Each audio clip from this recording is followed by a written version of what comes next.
Hi,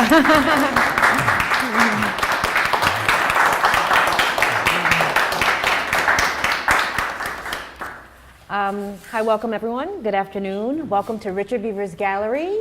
We're here today for Conversations in the Gallery. My name is Frank Morrison, and I am publisher of BK Reader.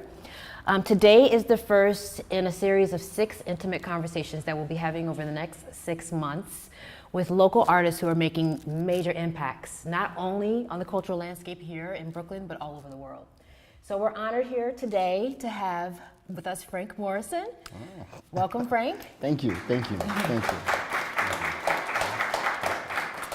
So this is a little bit of a reunion for us because I met Frank 2 years ago around this time. Mm-hmm. He was doing his first exhibit opening here at the gallery, mm-hmm. and it was wonderful. We had an opportunity to talk about what was going behind illustrating and illustrating children's books. Yes. But we're back here today to talk about urban restoration. Oh, yeah. And a lot of what you've done, from what I'm seeing on the walls, looks like it borrows from Brooklyn. Oh, yes, it does. So what about Brooklyn has inspired you for this one? Oh gosh, it's weird. I reside in Atlanta, and I used to live in Brooklyn. I used to live in Coney Island, and when I left, I realized just how much culture I was missing, in the sense of I'm used to gutters on the street. I'm used to hearing the subway train going by. I'm used to seeing the styles in winter that is not one style. I'm used to seeing like multiculturals and different styles, and so it actually plays in the artwork. And so when I went to Atlanta, I'm accustomed to seeing New York. Yes. I'm used to seeing New York has its own particular style. You know, I see the hat here, I see the hair, my man from Belgium with the hair, I see, but you get a mixture, you get a melting pot of everything. Right. And that's what I do miss, that's what I miss, and so I paint it in my work, not as a reminder, as just that's what I saw interesting. Yes. Like, how could you not have a yellow shirt with camouflage pants? How could that not happen? How could that not happen, right? Right. Yeah. Well, the interesting thing about Brooklyn is that so many of us are transplants. A lot of us aren't actually from Brooklyn. Mm-hmm. And so we're bringing really all of the United States into one space and kind of melding it together. Yes. And so I think that you do an amazing job of just representing that. So urban restoration, tell me a little bit about that. What is behind your what's behind your inspiration for urban restoration? It's weird because I try not to get political with my work. I try to keep it light sometimes if I can. But I looked at gentrification that's going on right now, mm-hmm. and I see the good and the bad in it. I feel like I can't make a judgment because of the fact that I don't live here, so it's not necessarily affecting me economically the way it does with a lot of people. And what I do find is that there are people that can't afford the adjustments. And when I was thinking about urban restoration, I was thinking like I wanted to paint or reflect those people, the nomad, how would I put it, the indigenous people of Brooklyn that were here when it was bad, when it was the crack wars, here when it was horrible, and now that it's building up, they can't afford it. And so now I wanted to reflect them as if they were the people now, like if you looked in let's say Egypt and you see the hieroglyphics, now you get to see the people and how they lived back then. Because I don't know how many people economically will be able to survive what's happening. Though I do love getting my coffee from 2 blocks down. Yes. And I do enjoy the restaurant around the corner. They have some soup that's incredible. Yep. But then I'm like, well, what's gonna happen later on when the people can't afford the rents, and what do you do then? So when you're saying restoration, that means renewing, to bring back to life. What are you speaking of? I just want to show the people that when I restore the confidence back into what they were and who they are. You know, some of them may have to move away, and some of them may stay. And it could be all cultures that is going to be affected by this. And so I just want to reflect them in the work. I just want to reflect. It could be them. It could be your cousin. It could be your little sister around the corner. Someone said my wife looked like their cousin around. That's what art is. You see yourself in anything. So it's kind of hard to put what I feel out because a lot of people literally can look at me and see something different. Just like I have a piece that's called Billionaire, but he looks like he just got out of Rikers Island. And I said, but he's billionaire. It's because sometimes we look at people and we reflect what the first stereotype that comes to our mind. Right. And so if he's a billionaire, you know, you would never recognize him. When we buy speaking of restoration, we have our doors.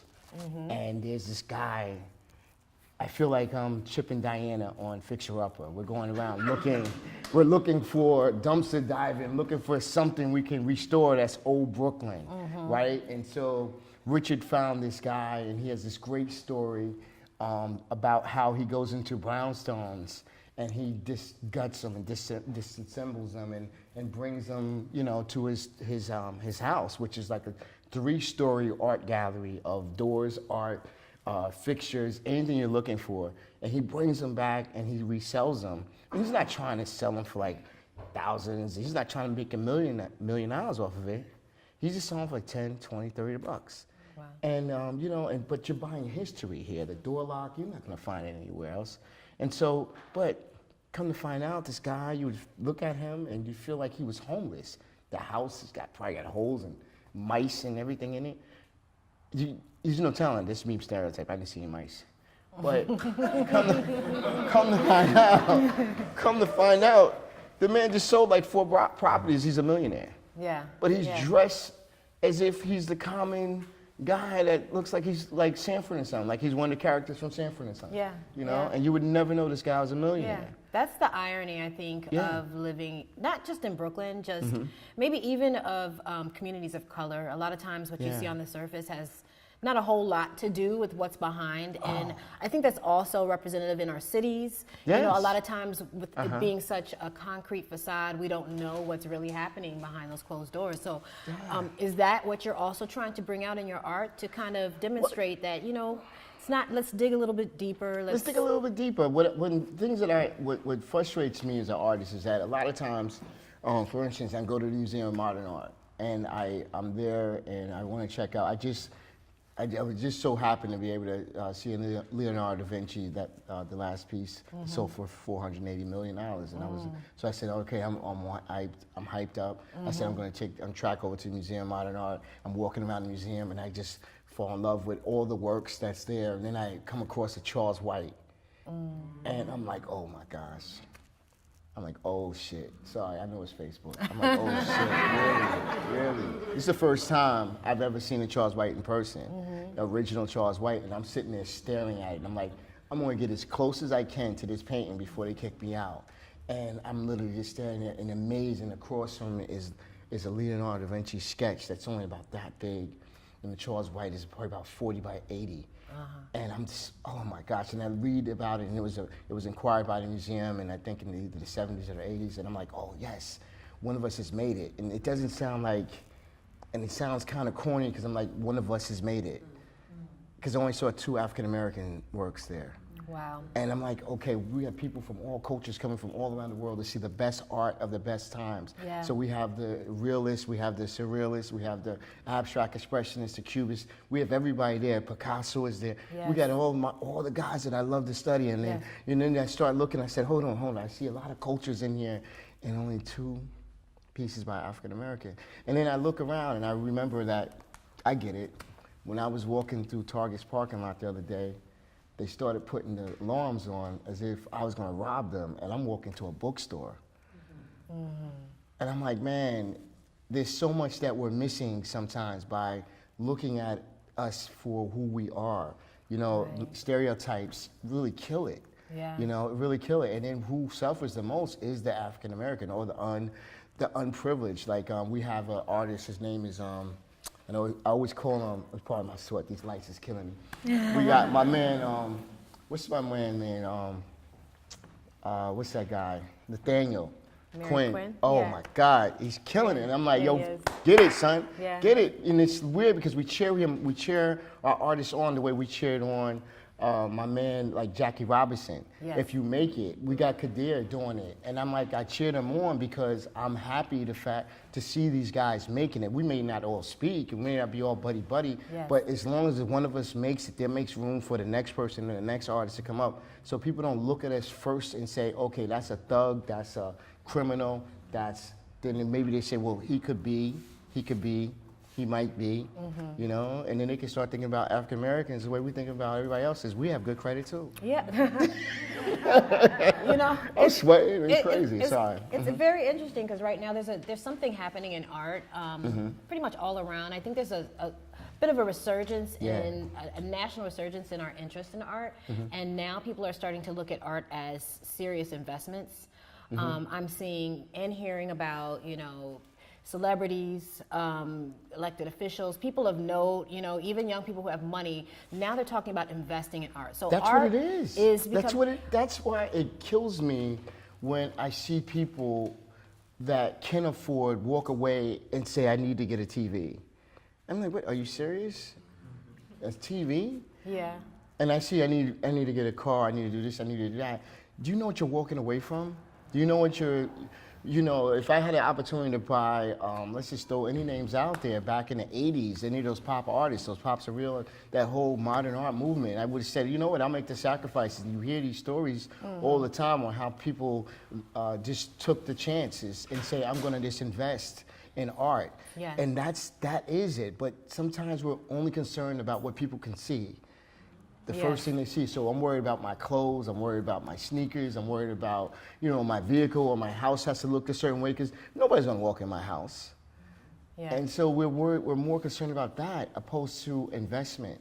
Yeah. It's an investment. Yeah. So, you know, so do you think, my next question was gonna be, why do you feel that there is less interest from the wider art community in purchasing and supporting Black artists? Because it's a shame that you go into, you said MoMA, and you see only 2 artists in that room. That's what we do, is we produce art. Yeah, that's naturally what we do. creative. So it's not like there's, you know, a lack of art out there and a lack of production of that art. Water. In the town. So do you think that the reason for that is that we're not consumers of art? And so what is the reason for it? What The do you think reason is behind it? because we have so much buffoonery out there that basically goes around and tells us what we look like, and so we're ashamed of what we are, and because the media portrays something that we aren't, you know, and so if I was at one point, I said, you know, the hell with looking at rap music because everybody's out there is jingling baby, and you know, and I can't sit down with my daughter the way we used to, and I sound like an old man, but I can't sit down with my daughter anymore and watch rap music the way we used to watch rap music. Right. And even if I go to watch the awards, I think bathing suits are in now. I'm like, man, really? Bathing suits at the award? At the awards. Man, and I'm like, I mean, it is what it is, but but if that's what the millionaires are looking like, and they're being successful that way, and that now my children are influenced by that, and that's something they want to become, they don't think that a little girl or this guy or maybe this guy or this girl is cool enough for them, or you know, they don't want to see themselves that way. If I put gold chains, or if I say if I stack a lot of money up or something like that, that's going to be something they want. I think that's just foolishness, and I think a lot of times we don't realize how important we are, and so we're not investing back in ourselves. We need something to make it the stamp of approval. I mean, here it is. I illustrate picture books, and it only takes 10,000 books sold in a week to get on the New York Times bestseller list. Just 10,000, that's it. And we have artists literally, or illustrations or books that aren't of color that are on that list for 59 weeks, 100 weeks, and up. And it takes for us to get on there, it has to be a book of maybe a celebrity. Or, you know, it's kind of crazy that, I mean, we don't have 10,000 African Americans that are interested in picture books in 1 week. I have them coming out every month for the next year. Yeah. I have books coming out every quarter. I just did a 10-book deal. And I'm like, man, sometimes I just wish that we would see ourselves and invest back in ourselves and not into the culture that's making tons of money off of us, you know, and millions and billions of dollars off of us.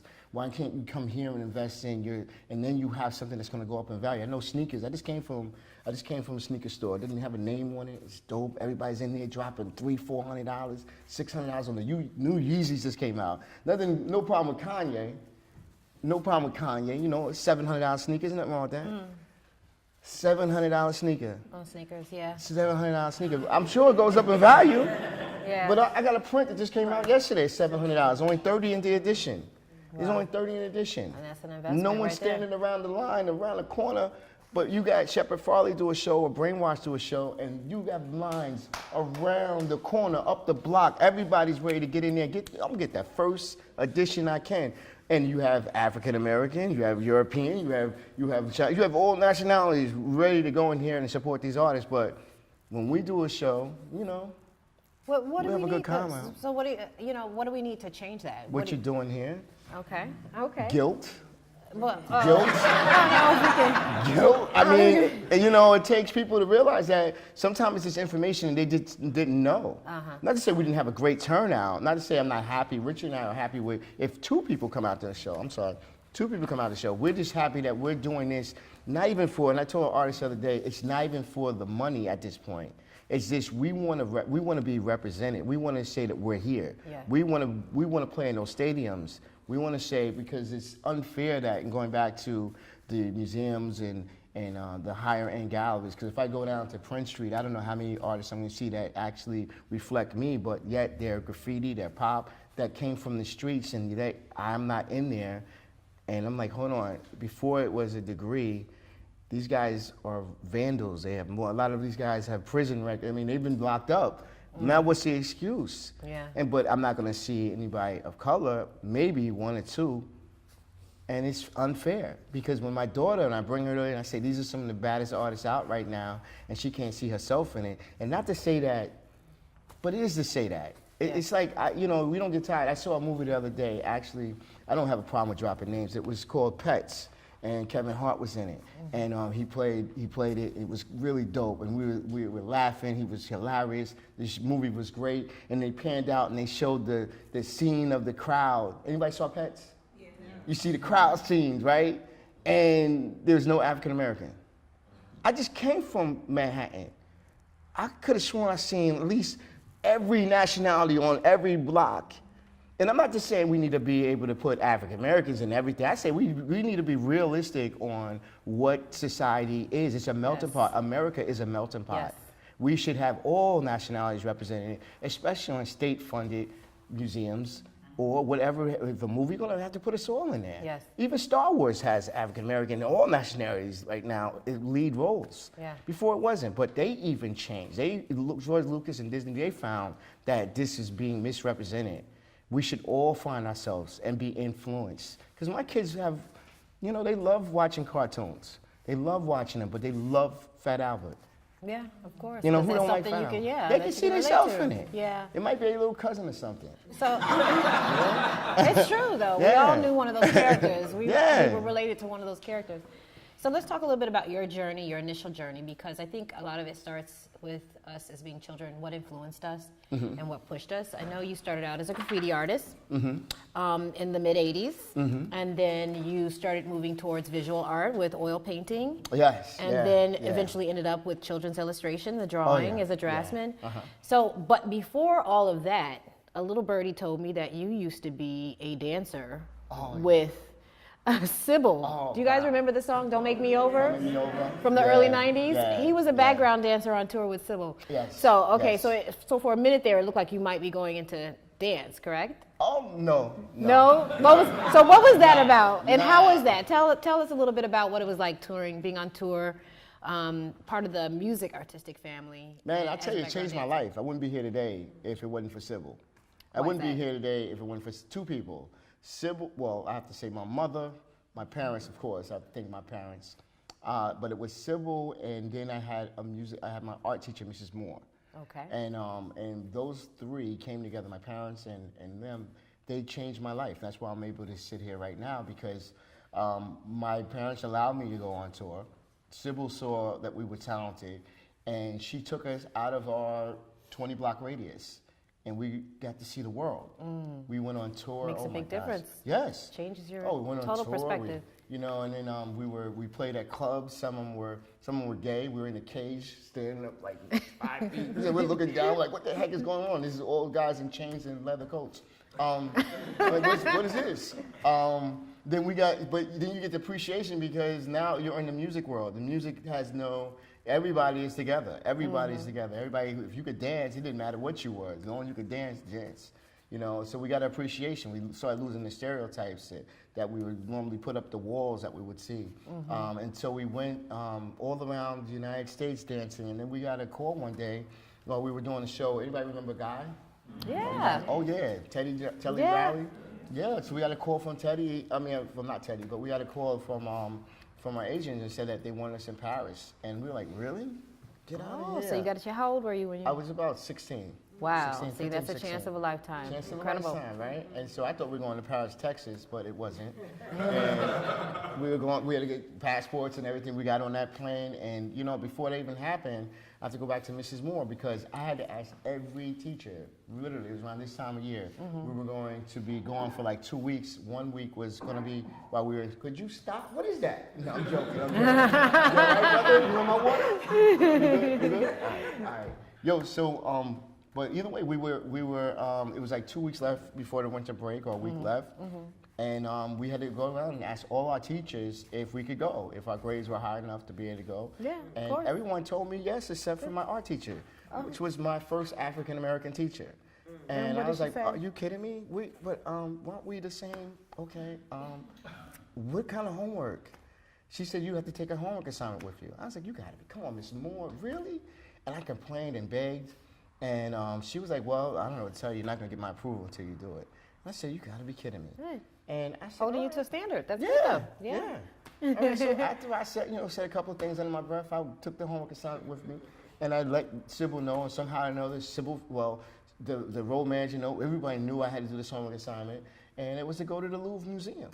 Oh, wonderful. I had to go there and research, but I'm sitting there like, really, what is the Louvre? You're like, what is the Louvre? How you know I'm going to get over there? I don't know even, I can't even speak French. French. You got to be kidding me. So I go there, and I tell my buddy, after I look up at this wall, it looked like a big cathedral. I was like, this is the biggest church I've ever seen. They're this corner, come on. Really? I got to go in here? I said, yo, son, I'll be right back. And Hype was like, yo, my dance partner's name was Hype. And he was like, yo, I think I need to go with you. Because the doors look bigger than the damn buildings we live in. So we go in there, and it blew my mind. Yeah.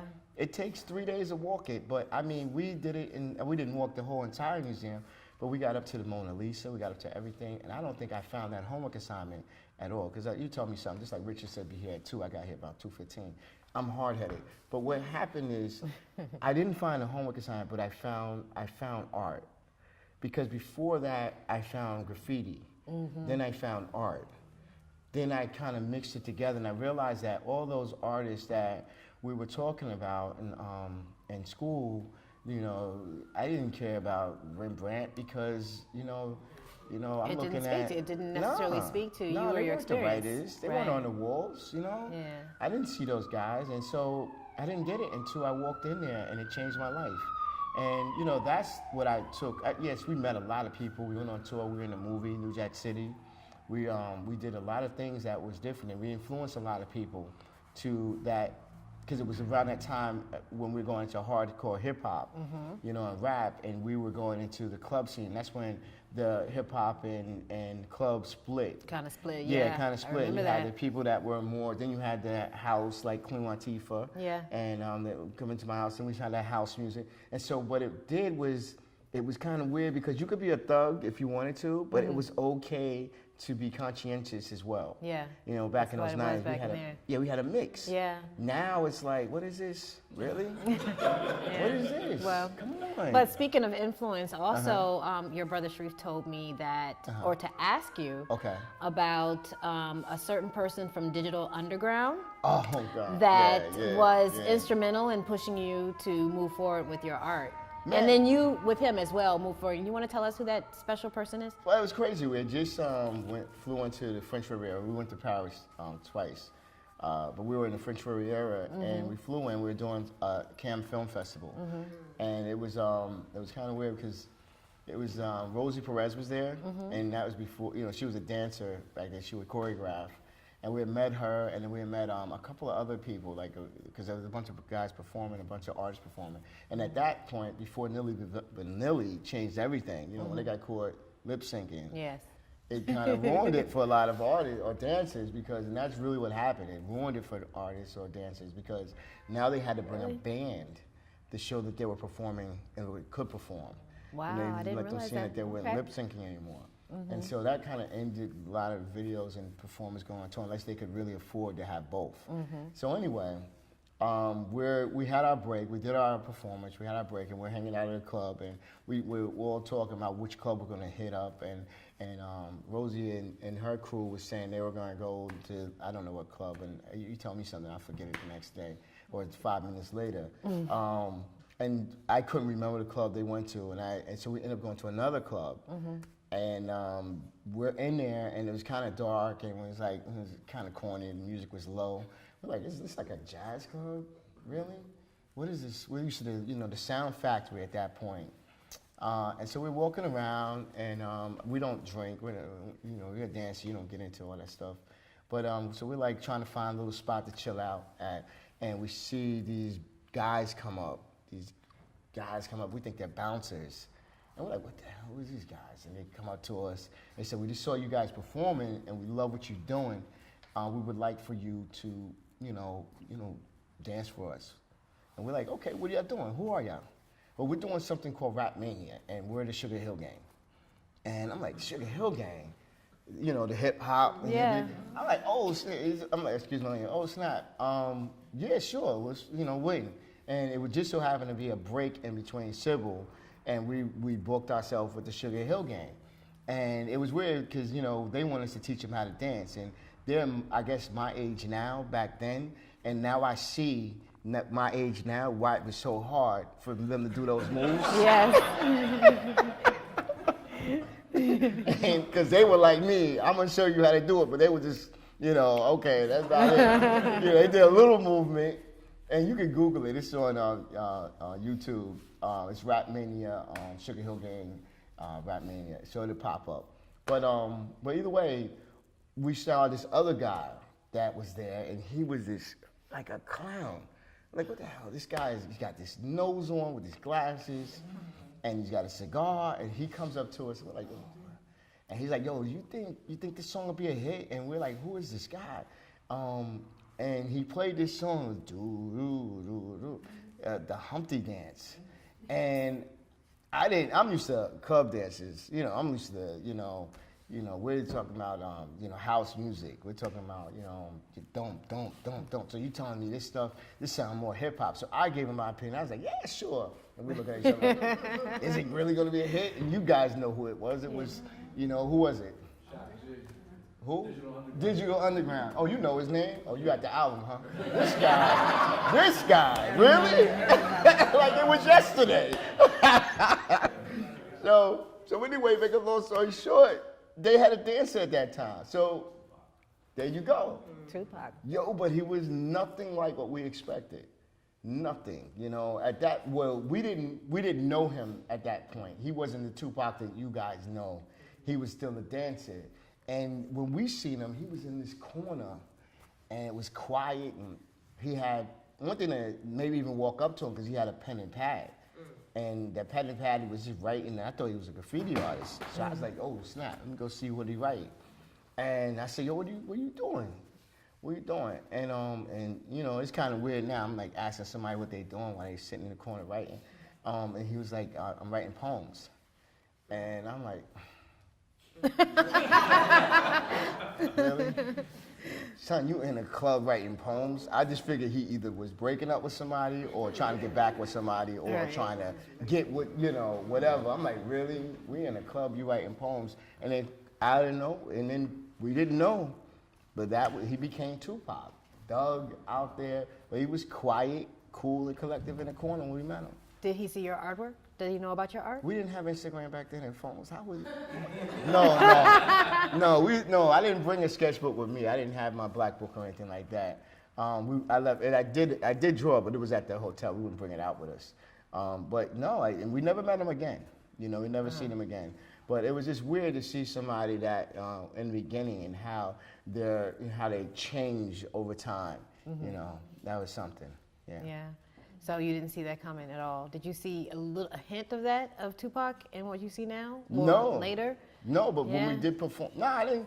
We wasn't. See, the thing is that back then you had a choice with hip hop. You could choose which side you wanted. Like Zanzibar was someplace that and Kilimanjaro was sometimes a spot that the hip hoppers would go to. In the club dances, we do 8-ball parties, and we would do, the tunnels sometimes would have hip hop night. I mean, club night. And so you really didn't, because, everybody know who went to hip hop clubs back then? Who went to hip hop? What would happen at the end of the night? Yeah, when, Shootout? It'd be a shootout or a fight. Yeah. And we sure the hell ain't go to Brooklyn to go to a hip hop club. That was not happening. We didn't do that. But it was too many things that would happen at a hip hop club where if you're with the club dancers, half the time you with guys voguing somewhere. Nobody's fighting. Everybody's just at the end of the night ready to get home, unless you're in Newark, New Jersey at the Sensation. You gotta get out there, and hopefully you're not being the one picked to get robbed, and hopefully your car is still there. And so that was different. So and they had Club 88 over there as well. But either way, it was just you could pick and choose what you wanted to do in hip hop back then. Now it's pretty much one. You got to have this. You have to have this on. You have to look this way. And in the club days, it was about, could you dance? Or we went and got a medallion that cost like $3. We ate at Gray's Papaya, 2 hot dogs and a Frank. Back then it was $1.95. You know what I'm saying? You just eat that, and you good money. It wasn't taking someone to Sizzler. I mean, excuse me, to some. Did I say Sizzlers? I remember Sizzlers. I remember. Way back. And right? Ponderosa. Ponderosa. That's what we could afford back then. So that was like big. No, we didn't have to do all that. So it was different. It wasn't about what you had in your pocket. It's what you had in your body, what you could do. And that's what hip hop really was about. Break dances, you couldn't pay a certain amount of money to know how to backspin. You had to get out there and practice. I still don't know how to windmill.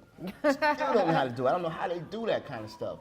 But at the end of the day, that's what I think art is. It's about showing how good you are with what God gave you. Yes, not absolutely. What you bought. Right. Your God-given talent. So speaking of choices, especially you're saying now there's fewer choices in hip hop where people go. Do you see that reflected also in art? Particularly in the context of the fact that I've seen your art actually referenced by other artists. How do you feel about that? Does that cause you is that a compliment for you? For what? When you see other artists imitating your style, that happens a lot of times and this particular style is very distinct. With the elongated bodies and the exaggerations. I've seen it replicated in other places. Does that make you feel positive, or does that make you want to change directions? How do you feel in terms of your own growth and maybe other artists out there that might be sort of benefiting off of imitating what you do? Well, first you get mad. You be like, what the hell are you doing, man? You know what I'm saying? But then you realize if they're good that, this, like, for instance, you can't get mad at someone for painting cubism. After a while, if you're that good, that's just a style. It's like you're either going to paint cubist or you're going to paint, realistic. And if you get mad because someone else can paint like Vermeer, you'd be like, okay, you painted, a particular piece that's as good as Vermeer. It's just you're painting in a particular style. I write graffiti, and I follow some cats that are with a crew. I write with FSA. I have to say that first. Family Stands Alone, and we're all family oriented. It's kind of weird because we're all kind of old. And we're, Wait it's a kind minute. of weird. We're the same age. Yeah, well, so don't you compared calling to these me young old? kids, right? These young kids, this is my children tell me all the time, right? But anyway, so I was checking out my man and like Per and Sess in the Bronx, with like some of the baddest writers on the planet. And they've been doing it for like 30 years. They've been doing it for some time. And some of my letters was similar to Sess's letters. And immediately, I was like, hold on, that's not what I want to come across. I mean, Sess and them, they got it in for years. I don't want to step on anybody's toes with this. I love graffiti like I love fine art. This is something that I don't paint it because it's popular or something that's in style. I couldn't wait to paint it because it was popular and in style. And I'm going to keep painting it because I think this is an era. This is like, to me, this urban art is like, similar to cubism to me. That's how I see it. It's an era, and I'm going to run it to the end. So I like to put a lot of artists up, like mutes and these guys that I see every day when I'm coming down the street, like Chino down the street. You know, I put them in my artwork because the fact is that's what reality is. You see it every day, and so I put it in that because that's what I saw coming up the block. So I make sure that that's in the piece. And I'm good enough, I think, that I can write like this and I can represent them in the right way. It's not like my letters are off, it's kind of corny or this or that. You know, I practice my letters every day. But when it comes to imitation, and you can't help it sometimes, and sometimes it's literally, you know, if you're good and you're up on the highest plateau, people are gonna naturally wanna get where you're at. You know, they're gonna wanna get where you're at, and you have to, when I first came out, my work looked like Ernie Barnes from Good Times. And I was like, I love his work. I grew up looking at Ernie and I grew up looking at Annie Lee. You know, those are the two artists that were in my house, and everybody knows Good Times. Right. You know, and so I was like, wow, that's when I started painting graffiti, and I wanted to go into fine art, and I had a gallery tell me, it was like they were called Just Art in Jersey. They were saying, Frank, you need to find a style, because actually I was just painting realistic people all day, and I couldn't afford acrylics, I couldn't afford oils, I could afford watercolors. And so I used to paint watercolors as if I was painting acrylics and oils. And I used to paint the hell out of some watercolors back in the day. I hate doing it now, but I can paint watercolor if I have to. Don't put the money on that. I got to do it to feed my family. I'll be painting watercolors, but while I have a chance, I paint in oil. So anyway, I was painting realistically, and this is for all the artists out here that's looking for their style, right? This is what this segment, I'll call it, is about, because this is how I came across the style I work in. And so Tony sat me down. It's weird because I met them when I was courting my wife. I used to have to walk by their gallery all the time. And I used to go into it like that was back in the 90s. Y'all know our pants weren't, y'all know how big y'all know how, the baggies, yeah, you couldn't tell how much someone weighed back then, because it was, them pants was crazy. And I would go in this gallery baggy, walking up to the artwork with my nose on it. And they didn't know how to approach me. They didn't know if I was gonna rob them. They didn't know and so one day after like a month, they finally came out and said, well, how can we help you? What's up? And I told them who I was. And they allowed me to bring my work and critique my work. And I was like, wow, man. And they noticed that I kept bringing the same portraits in. They said, well, you know what? Because I was influenced by an artist named, at that time, it was Charles Bibbs that was out. And then there was Alonzo Adams, and I think that was a merging time of Paul Goodnight. These guys were out, and I was like looking at these guys on the wall like, wow. This is the first time I have ever walked in an art gallery, and now I'm looking at this. I go from a museum to this art gallery, and I'm like, wow. And I started showing them my work, not to get in the gallery, just to see what they thought about it. And eventually he told me, listen, how about you find a style? I was like, what does that mean? He said, well, what do you like? A style should reflect everything that's about you. And at the time, I was a graffiti artist. I was thinking, well, I like doing graffiti, and I like, Ernie, and I like Annie, because they show these everyday scenes, and Ernie is real cool with his pool hustler pieces and all this and that. I said, well, maybe that's who I am. And I saw graffiti fitting into that, because if I look at the letters here, that reminds me of an Ernie Barnes painting. We're all curves, twists, out of position. We're just killing it. Whatever it takes to make it look cool, that birth of cool that comes out of it. Right. And even though, and I said that, Barclay Hendricks at that time, I didn't even know who that was, but you look at him, and I feel the same way about Barclay's work as I do Ernie. Is just something, the essence of the pieces, that you capture the cool of us, of how we look, even though it's a pimp. It could be the coolest shit you ever seen. Like, what in the world? Right. How that hat pulled to the side? How cool this guy is, And it's like, wow. And so when I found my style, I had to merge all that together. And I'm still developing it today. Still developing it. Nice. So what's the message you'd like to give us here and the wider audience, even on Facebook, about how we can support you, better support artists and better support you? What can we do today, tomorrow, and for the weeks to come to be better art patrons? I'm not going to say go out and buy every artist out there. I'm not going to tell them. Everybody doesn't need to be bought. You know, I don't even know if you need to buy my work. I mean, if you have to buy what you like first. No, you have to pub yourself. No, if you buy my work, you know, it is what it is. I paint it and I know it's for someone. I believe in just do the best I can, and if it sells, it sells. I'm not really, you know, it'd be great to have everything sell out and this and that. That's good, but it's not the purpose of why I paint. And I'm to the point where I don't have to worry about if it sells tomorrow. I'm not worried about if it sells next week. I'm not painting it for that purpose. I paint because I was influenced by something and it sparked something. And I'm moving to this canvas and I need to get this out of my head. I need to get this work on canvas. And then I'm like, I need to perfect this somehow. Each one is a challenge to me. It's like it's like playing a game to the next level. You know, you play it, I'm playing this Pac-Man. You don't stop when you get to that first level. You get that apple. You want to get to the cherries. You want to get to the bananas. You want to see what all this stuff is about. And that's how it is with me at art. I'm painting this stuff. Yes, I support my family. But at the end of the day, you know, if I go out here and I used to have that mindset, let's go out here and sell out everything, son. Let's sell everything out. And you find yourself running around the world trying to sell everything out, and you never put the time into your art. Right. You never put the time into your art. If your first thing is, I don't look at a camera. I tell you, I came from a shelter. It was weird. My wife and I, we were fortunate and unfortunate to be homeless for a while. And when I first married her, I was young. I just came out of high school and I married my wife, and we've been married for like 20-something years. Don't ask me numbers. I don't even know my kids' numbers. I know I got 5 kids. Don't ask me the ages. Don't ask me the ages. I'm not good with numbers. But when I was young and trying to support my family and taking on jobs, I remember I was working at a job, it was called Price Club, and I used to walk back and forth to work.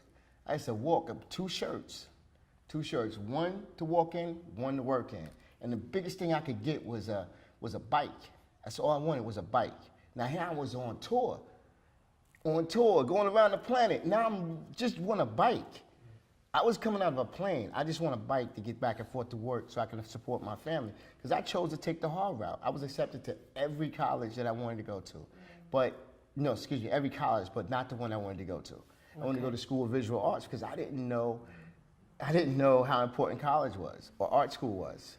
And so because I was on tour, I missed the deadlines to fill out whatever I need to fill out, and I missed that. And so I said, well, bump it, I'm not gonna go. This is simple as that. Here's all this talent, free scholarship. FIT wanted me. I was like, I'm not into fashion. I don't care. What does a full scholarship mean anyway? Wow. What does that mean? What does that mean? Like, and my mother's looking at me like, she didn't talk to me the whole ride home. Like, really? And that was like our last alternative was that one. And I was like, Mom, I'm not going to Rhode Island. I'm not going to Florida, LA to go to school. Are you kidding me? Hip hop is here. I swear, and I go through that with my kids now. It's like a payback. So all that struggle was the time that I was out there, man. Thank God, the people that helped us get out of the situation was, I went into a shelter, and because I knew somebody that allowed us to go into a shelter. My wife was like pregnant with my son at that point, and with my first son. And so we're in the shelter. They let us in there, and I find that, man, this is crazy. I'm homeless, and you got to deal with that. You're like, damn, this is my house, a freaking room that's this big with a cot. We got lucky. We have one room to ourselves. Anyway, but I took my sketchbooks with me. I drew the whole time. I drew, and then next thing you know, the people that helped us was a lady that was in there, and she had a kid, and she had a car. And now I did eventually get that bike. And I was able to take my bike and drive it. It was like an hour ride one way to get to my job that only paid like $500 a month, right? And I got pieces now starting at $1,000. I do sketches and sell them for like $1,500. $500 was all I was making a month. And I had to support my family with that. And I knew, and I told my wife, I said, the only way I'm gonna make this, because these warehouses aren't paying, is by my art. That's all. That's all. I'm not going to do this forever. I'm not trying to get on the material handling line. You know, my applications was, is that a warehouse? Is it a big warehouse or a small warehouse? Because if it's bigger, they might be able to pay more. That's what my mindset, trying to feed my family was, and that's what I was looking for. But those were the times I hustled. Right. You know, and I did that for years. Yeah, I did that for years. And the kids came.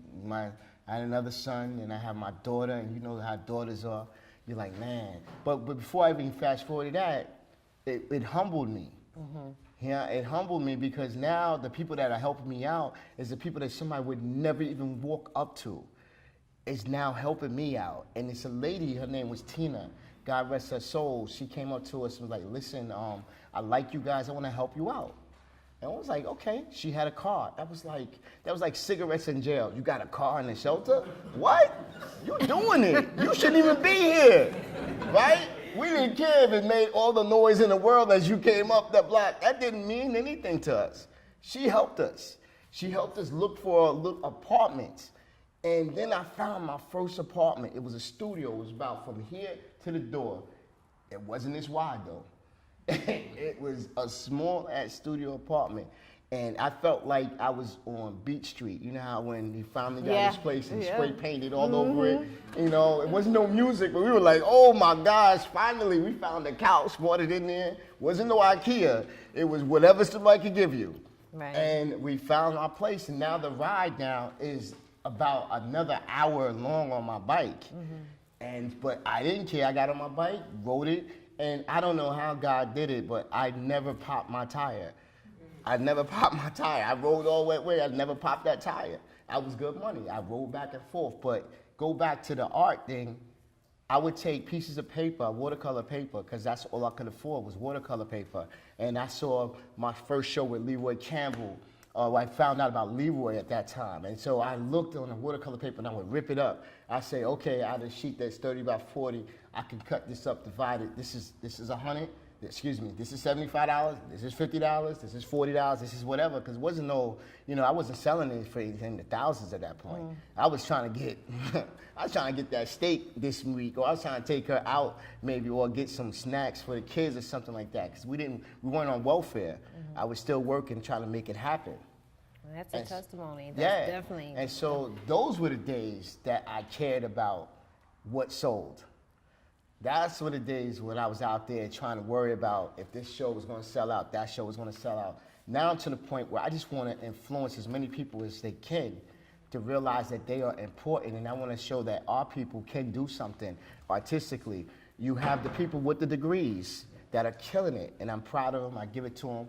But I represent a group of people that went the wrong way or the hard way and didn't have it and maybe not speak proper or this and that. I don't mind it. Mm-hmm. And I feel like Richard is a thug too. Okay. Okay. He's calling you out, Richard. We represent the people that you wouldn't necessarily think would be anybody. Yeah. And it's important. I tell you, I walk up the block and where I live at, and they turn the alarms on. I'm like, I just did a show. You really? I'm going to rob you? Really? Yeah. And so I represent them because I think the stereotype is even on me. So let's take some questions from the audience. Sure. We only have a few more minutes, but I do want to do what I call my rapid round fire. Okay. What I'm going to ask you, I'm going to shoot a series of questions asking about your preference, and you have to answer it as quickly as you can without thinking too hard. Go ahead. Okay, so it's an either or. Mm-hmm. All right, so ready? Go ahead. Coffee or tea? Coffee. Fruit. Starbucks. Fruits or vegetables? Both. You can only say one or the other, just Soup. one. Okay. Hard ice cream or soft ice cream? Who is soft? Oh, I get it. Hard. Chocolate or vanilla? Chocolate. Music or books? Oh no, I'm lactose intolerant. But. Okay. Okay. Music, books all day. Oh, you can't. You gotta have. Oh, okay, books. I just came from Strand. Yeah. Android or iPhone? iPhone. Dress shoes or sneakers? Sneakers. I gotta go with sneakers. Yeah. Sweatpants or jeans? Hold on, I can't talk about why sneakers. All right, jeans. Jeans. Marvel or DC? Damn. Really? I gotta go with Marvel. Well, yeah, Marvel. Spider-Man. Okay. Oh, well, I was gonna get to that. Superman or Batman? Superman. Okay, then Superman or Spider-Man? Spider-Man.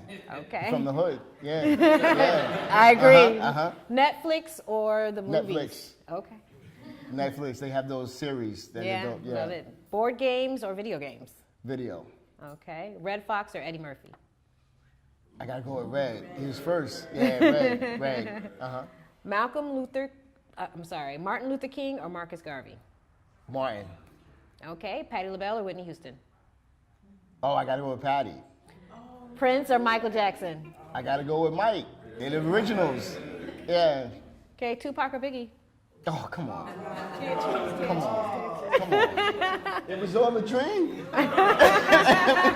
You are Brooklyn, that's right. Los Angeles or Miami? Los Angeles. Brooklyn or Harlem? Brooklyn. All right. All right, thank you. So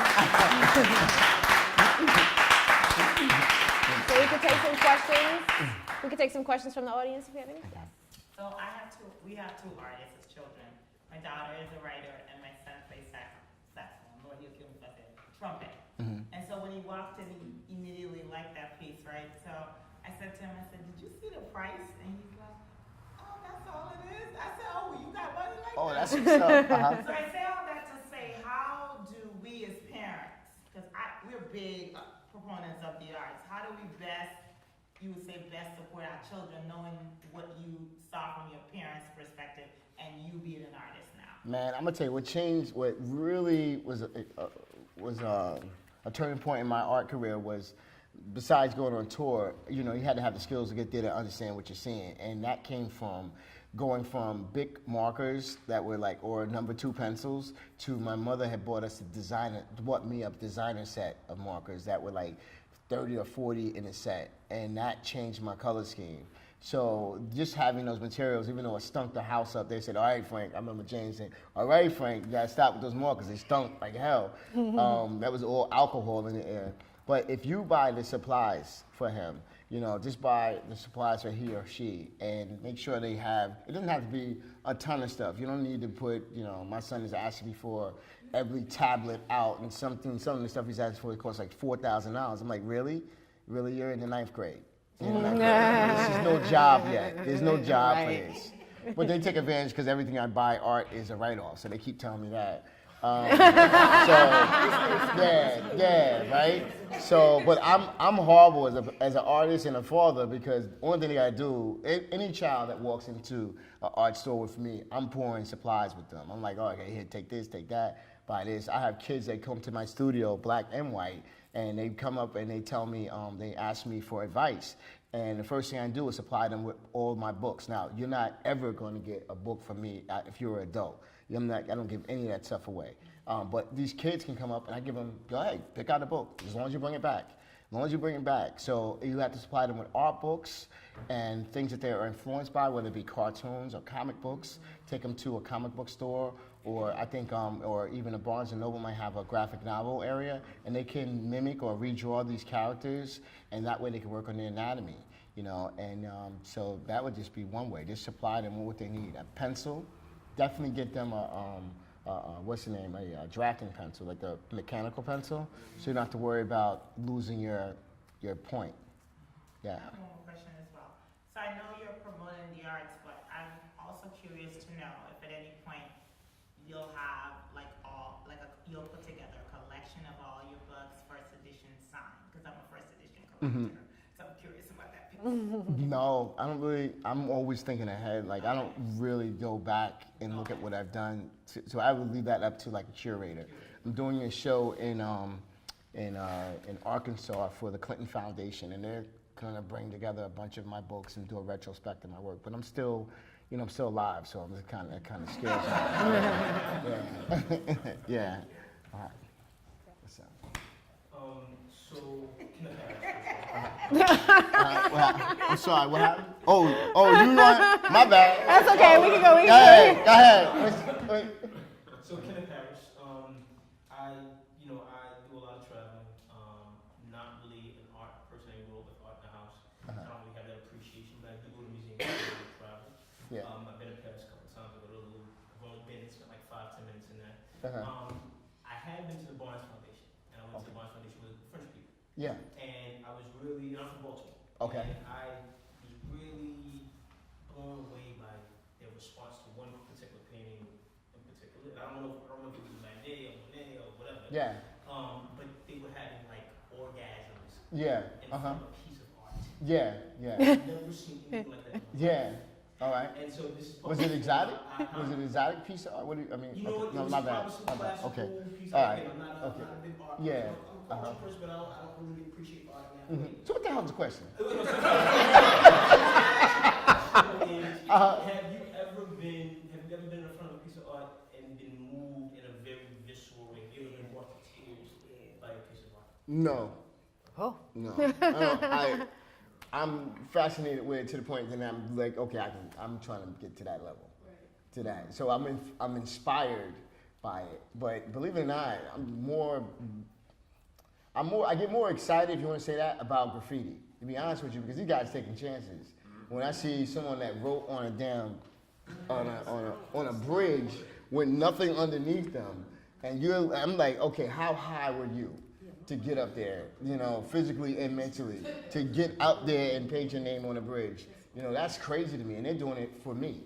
They're doing it for other writers to see that they're that bad. But when it comes to fine art, I'm looking at that they're chilling in a museum or they're chilling in a literally a room, and they can paint, and they're being paid, some of these artists, to paint this work, and some of them are millionaires anywhere for their time, and they're doing extremely well, and they have the freedom to work and develop their work. And these guys, literally these writers out here, are going to jail.